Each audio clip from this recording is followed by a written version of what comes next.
చాలు.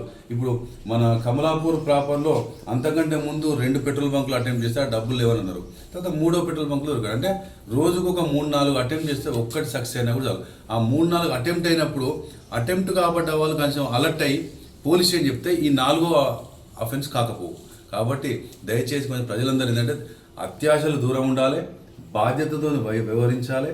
తర్వాత నాకెందుకులే అనుకోవద్దు. ఎందుకంటే మనం మోసపోకున్నా కూడా ఇంకెవరైనా మోసపోయే ప్రమాదం ఉంది.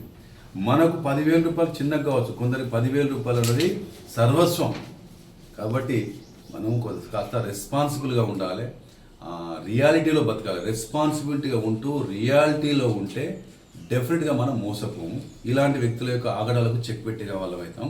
ఈ సందర్భంగా Kamalapur inspector and SI Dilip and his team Uday and Bhaskar చాకచక్యంగా వ్యవహరించి చాలా షార్ప్గా రియాక్ట్ అయిపోయి సిస్టమేటిక్గా వీరిని పట్టుకోవడంలో ఈ యొక్క నేరాన్ని ఛేదించడంలో, తర్వాత ఇంకా మిగతా 3 నేరాలు కూడా వీరు అంగీకరించారు. సో పరకాల, సుబేదారి, మన వర్ధన్నపేటలో కూడా ఇవే సిమిలర్ టైప్స్ ఆఫ్ అఫెన్స్ చేశారు. సో ఇప్పటి మొత్తం మీద వీరిపైన ఇప్పటికీ మొత్తం దీంతో 9 కేసులు చేశారు ఇప్పటివరకు.